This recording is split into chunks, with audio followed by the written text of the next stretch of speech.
네. 갑자기 놀래켜드려서 죄송합니다. 오늘 우리에게 주신 하나님의 말씀은 요나서 4장 1절에서 11절까지입니다.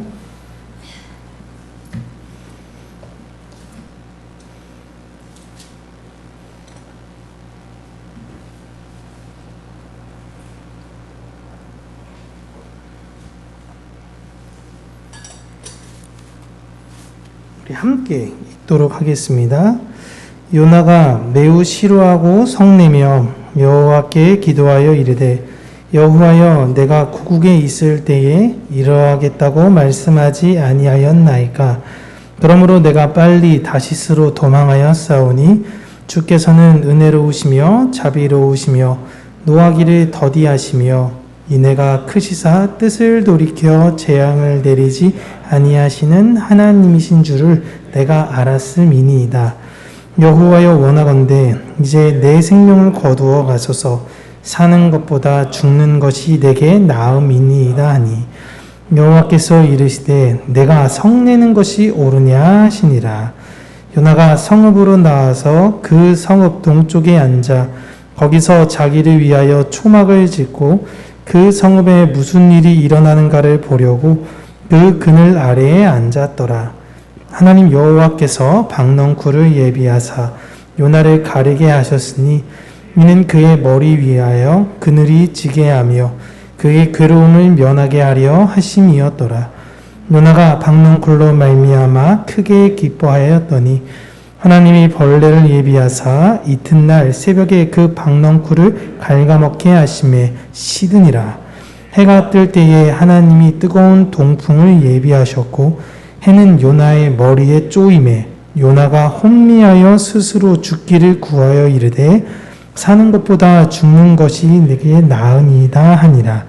하나님이 요나에게 이르시되 내가 이 박넝쿨로 말미암아 성내는 것이 어찌 옳으냐 하시니 그가 대답하되 내가 성내어 죽기까지 할지라도 옳으니이다 하니라.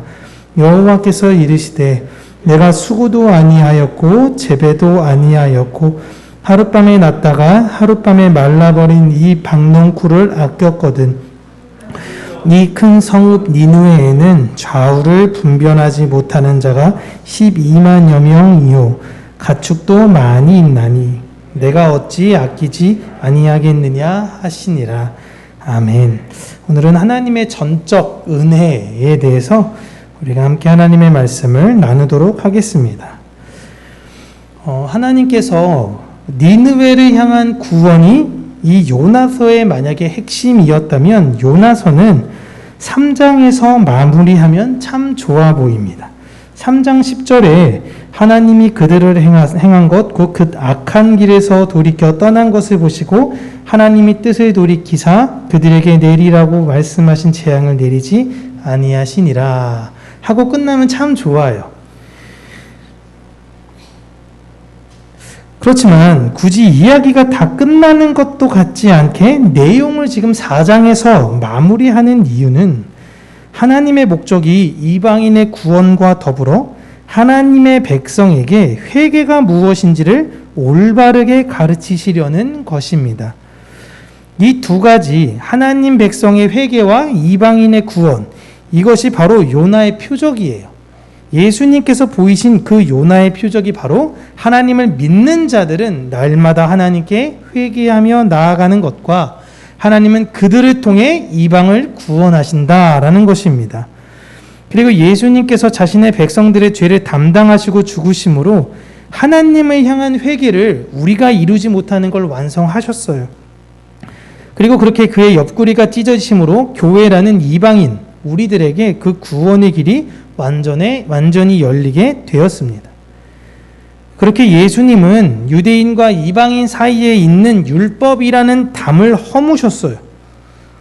그리고 그 이후로 성령님께서 내주하는 모든 자들은 이제 하나님과 교제할 수 있도록 길을 여셨습니다. 그래서 4장은 하나님을 믿는 자들이 이웃을 향한 어떤 태도를 가지고 살아야 하는지를 분명하게 보여주고 있어요. 요나는 하루 동안 니느웨가 망할 것이다 라고 외친 후에 니느웨 안에 좀 머물렀는데 그 안에서 놀랍게도 회개 운동이 일어나는 것을 보고 또한 들었을 것입니다. 그럼에도 요나는요, 자신의 말대로 이들이 망하기를 바랬던 거예요. 그들이 사는 것보다 요나에게 있어서는 자신의 체면이 더 중요한 것입니다. 그래서 40일이 되면 망할 거니까 그 전에 니느웨 동쪽 바깥으로 빠져나가서 그들의 멸망을 기다렸습니다. 그런데 40일이 지나도 아무런 일이 생기지가 않는 거예요. 그러자 그는 자신의 구겨진 체면에 대해서 하나님께 분노를 쏟아냅니다. 그런데 그의 분노를 오늘 성경 보시면 2절에 뭐라고 나오냐면요, 기도한다 라고 나와 있어요. 그러니까 기도는 고상한 말을 만들어서 하나님께 드리는 것이 아닌 나의 가장 솔직한 감정을 하나님께 담아 드리는 거예요. 하지만 우리가 성숙해져야 되는 거죠. 언제까지 이렇게 기도할 수는 없는 거 아닙니까? 성숙해져야 된다라는 것이 중요한 것입니다. 요나는 하나님께 자신이 다시스로 도망가려고 했던 이유가, 하나님은 분명히 그들이 회개를 하면 용서해 주실 분이라는 것을 알았어요. 하나님은 인애도 많으시고 사랑도 많으시고 용서하시고 자비로우시고, 그 하나님께서 용서해 주시는 걸 알아서 자기가 여기 오기 싫었다라고 이야기를 합니다. 그렇게 하나님이 어떤 분이신지를 굉장히 정확하게 요나는 알았어요. 하나님은 굉장히 잘 알아요. 근데 삶에서는 그러한 삶이 비춰지지 않아요. 그러면 그분 말씀대로 순종하면 되잖아요. 그냥 전하라 그랬으면 전하면 되고, 하나님께서 멸망을 하건 하나님께서 회개하면 구원을 하건 그건 하나님의 것인데, 자신의 역할을 전하는 역할만 잘하면 되는데 요나는 그것보다 자신의 체면이 더 중요했던 거예요. 내가 말하면 그대로 돼야 되는 거예요. 여러분, 요나는 북이스라엘에서도 굉장히 잘 알려진 선지자였습니다. 열왕기하 14장 25절 우리가 같이 읽어볼게요. 시작.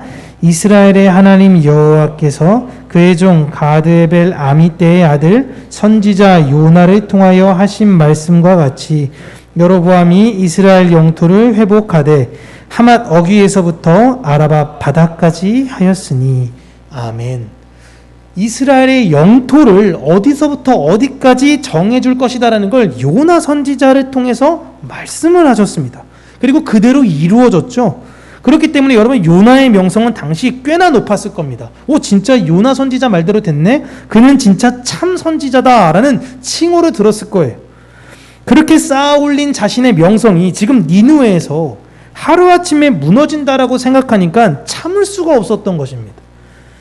요나는 고집적이며 교만한 사람이라기보다도 우리도 충분히 그럴 수 있는 모습을 보여주는 존재예요.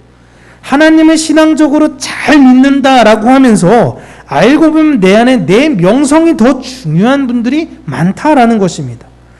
생각해 보시면 요나가 한 건 하나도 없습니다. 이스라엘 영토에 관한 회복도, 그 예언도 하나님께서 요나를 통해서 전하라라고 하신 것이고요. 지금 니느웨에 관한 것도 요나를 통해서 하신 것뿐이에요. 요나가 한 건 하나도 없거든요. 근데 요나는 하나님께 돌려야 할 영광을 자신이 취해버린 것입니다. 야, 난 이렇게 대단한 선지자야. 나는 믿음이 이렇게 좋은 사람이야. 라고 요나는 스스로 착각했던 거예요.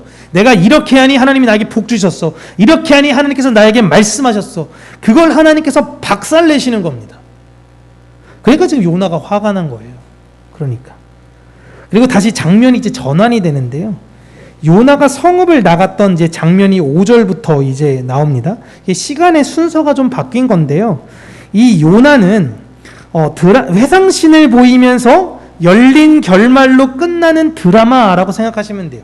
흔히 말하면 어떤 주인공이 갑자기 시간의 과거로 돌아가서 막 스스로 나레이션을 하면서 영화가 확 열린 결말로 끝나는 거예요. 지금 요나서가 그렇게 끝나는 겁니다. 요나가 성읍 동쪽으로 가서 이제 텐트를 치는데요. 있는 재료들이 주변에 있는 나뭇가지들 모아다가 그냥 대강 틀을 만들어 놓았던 것입니다. 어차피 내가 여기서 좀 있다 보면 니느웨가 망할 거니까 내가 망하는 것만 보고 내가 또 예언에 맞춘 사람으로 자랑해야지 라고 생각을 했던 거예요. 그런데 하나님께서 요나가 세운 그 조합한 텐트 사이로 넝쿨이 자라게 하셔서 그늘을 만들어 주셨습니다.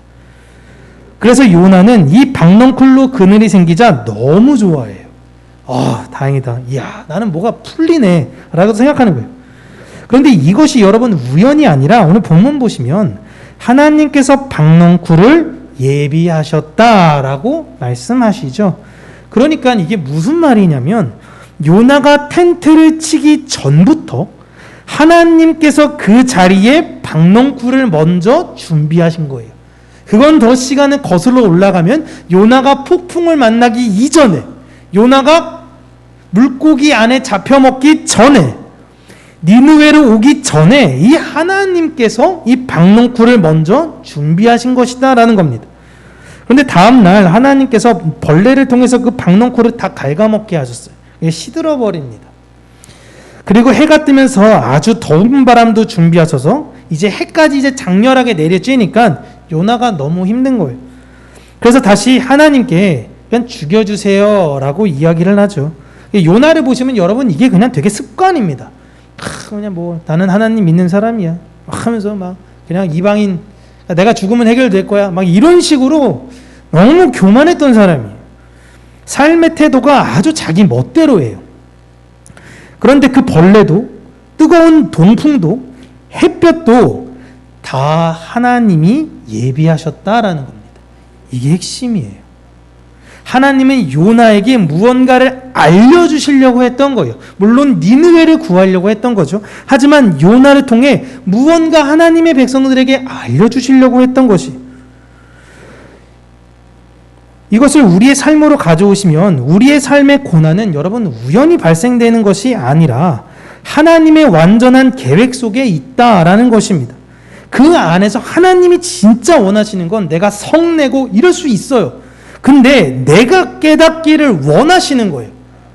네가 깨달아가 아니라 내가 깨닫기를 하나님이 원하시는 거예요.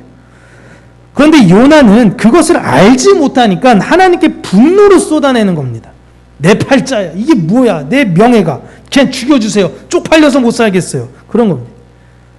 그러니까 이제 하나님께서 요나에게 설명을 해주십니다. 네가 재배한 것도 아니고 기르지도 않은 박넝쿨도 너는 너에게 그늘을 만들어 주어 너는 그렇게 좋아했었다. 그런데 내가 이 성읍에 사는 율법도 모르는 12만 명의 사람과 많은 가축들을 어떻게 아끼지 않겠느냐라고 하시죠.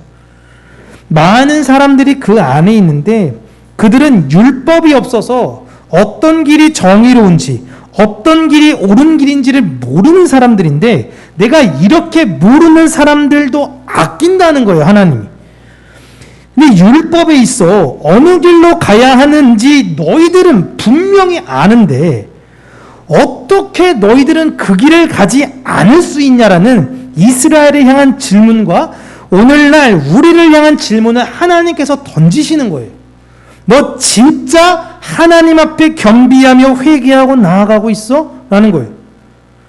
그제야 비로소 하나님의 마음을 요나가 깨닫습니다. 그리고 자신의 연약함, 무지함, 그리고 교만함을 드러내면서까지 하나님이 어떠한 분이시고 이스라엘만이 아닌 이방인을 얼마나 사랑하시는지, 그리고 하나님의 백성들도 교만을 떠나 회개해야 한다라는 것을 이스라엘 사람들에게 적어서 알려준 거예요. 스스로 여러분 위인전 혹은 평전 이런 거 보시면 자기의 흠결은 조금 적지만 위대한 일들을 이만큼 적거든요. 근데 요나가 지금 자기 입장을 그대로 쓰는데 누가 보더라도 이렇게 글 쓰고 가면 야, 참 사람 못난 사람이다 라고 보일 수밖에 없는 글이에요. 하지만 요나가 이제 하나님의 은혜를 알아서 깨달아서 이스라엘 백성, 하나님의 백성들이 원하는 것은 여러분들이 나를 교부제 삼아 나를 봐서 여러분들은 그런 길을 가지 마세요라는 겁니다. 회개하셔야 됩니다. 여러분 회개하셔야 돼요. 요나는 그렇게 지금 마음으로 사람들에게 글을 쓴 겁니다. 요나서가 말하려고 하는 것은 하나님의 백성들은 자신의 뜻대로 되는 것을 우선으로 삼으면 안 되는 거예요. 내 방법대로 안 되니까 짜증나고 내 뜻대로 무언가 세상을 돌이키려고 하잖아요. 그게 아니다라는 것입니다. 우리는 하나님께 순종해야 하고 그 순종에서 자신의 뜻은 언제나 기꺼이 포기해야 하는 것과 율법을 모른다고 저 사람들은 뭐 믿음도 없어 이렇게 해서 배척하는 것이 아니라 그들에게 오히려 더 하나님의 복음이 절실히 필요하다라는 걸 잊으면 안 된다는 것이 이 책의 핵심이에요. 이스라엘 백성들이여, 너희들이 지금 해야 되는 건 나를 향한 내 옷을 찢는 게 아니라 내 마음을 찢고 하나님께 나아가고, 내 이웃을 향해서 그 마음을 찢고 하나님께 나아가라. 이게 요나서의 전부입니다. 이게 요나의 표적이에요. 그리고 하나님의 백성들은 이렇게 살아야 된다는 거예요. 그래서 요나서는 이스라엘의 대속죄일 절기에 낭독을 합니다. 대속죄일만 되면요, 모두가 다 모여서 요나서를 읽어요. 하나님을 향하여 회개를 하기 전에 바로 이 요나서를 읽으면서 내 안의 교만을 되돌아봅니다. 그리고 하나님의 사랑을 다시 확인해요. 역시 난 하나님 아니면 안 되는데, 역시 난 이렇게 그냥 성내면서 사는구나. 그리고 이웃을 온전히 사랑해야 하는 것을 요나서를 통해서 읽고 전수하며 배우는 것입니다. 여러분, 우리는 니느웨 백성과 같은 사람들이었습니다. 그런데 예수 그리스도께서 무덤에서 3일간 있으신 후에 그 복음을 들고 우리에게로 오셨어요. 우리가 있는 그곳으로 예수님께서 오셨어요. 그리고 회개하라, 하나님 나라가 가까이 왔음을 선포하셨고, 예수 그리스도의 은혜와 그 예비하심에 따라 우리는 구원받게 된 사람들입니다. 우리가 구원받기 위해서 뭘 한 건 하나도 없어요. 이걸 기억하셔야 돼요. 내가 기도했습니다. 내가 전도했습니다. 내가 무엇했습니다. 요나가 그런 사람이에요. 아니에요. 내가 한 건 하나도 없다라는 거예요. 하나님께서 마음만 먹으시면 오늘 자라난 박농골을 내일 시들게 하실 수 있는 거예요. 우리가 이걸 잊으면 안 된다라는 것입니다. 그리고 이제 하나님께서 또한 우리를 요나와 같이 니느웨로 보내시는 겁니다. 그렇게 이 땅에 성령님의 사역을 하며 우리는 살아가게 되어 있어요. 그때 우리가 불순종하며 하나님을 아무리 떠나려고 해도 거기 가봐야 나 다시스로 도망갈 거야. 하나님께서 나에게 분명히 사명을 맡기셨거든요. 내가 아무리 도망가려고 해도 하나님께서 땅끝에서 나를 불러가지고 하나님께서 원하는 그 자리에 세우십니다. 그러니까 주변 사람들만 민폐 끼치니까 어려움 주지 마시고 그냥 하나님 명령에 순종하셔야 된다라는 것입니다. 우리는 교만이 아니라 겸손함으로 다른 이들에게 복음을 전하며 그들에게 회개의 은혜가 있기를 바라야 되는 사람들이에요. 그렇게 우리 평강교회가 이 요나의 표적이 일어나는 교회가 되어지기를 원합니다. 규모가 크든 작든 그것이 중요한 것이 아니라 하나님 앞에 늘 나를 돌아보며 내 안에 부족한 것이 무엇인가? 내가 전에는 2시간 기도했는데 이제 3시간씩 기도할 거야. 이런 것이 아니라 직접적인 하나님의 은혜와 사랑을 내 마음 가운데 품고 그들을 위해서 참되게 기도하며 그들을 위해서 함께 울어주는 평강교회 모든 성도님들이 되시기를 주님의 이름으로 축복합니다. 기도하겠습니다. 참 좋으신 하나님 아버지, 우리가 이 인생을 살며 교만하지 않게 하여 주시고 날마다 다른 사람들을 섬기며 예수 그리스도께서 죽기까지 교회를 사랑하신 것처럼 내 이웃을 그렇게 사랑하는 자들이 되어지기를 간절히 원합니다. 또한 우리 평강교회가 하나님께서 그렇게 세우신 교회가 되어지기를 원하고 날마다 하나님 앞에 자신을 돌아보며 다른 사람을 나보다 낮게 여기고 그 사람의 장점을 발견하며 그 사람에 대해서 하나님의 은혜를 증거해주는 사람들이 되어지기를 간절히 간구하고 소원합니다. 이런 하나님의 전적 은혜 속에 살아가는 우리 평강교회 되게 하여 주시고 오직 하나님께 순종함으로 모든 일에 하나님께 그 마음을 향하는 자들이 될 수 있도록 은혜 허락하여 주시옵소서. 예수님 이름으로 기도합니다. 아멘.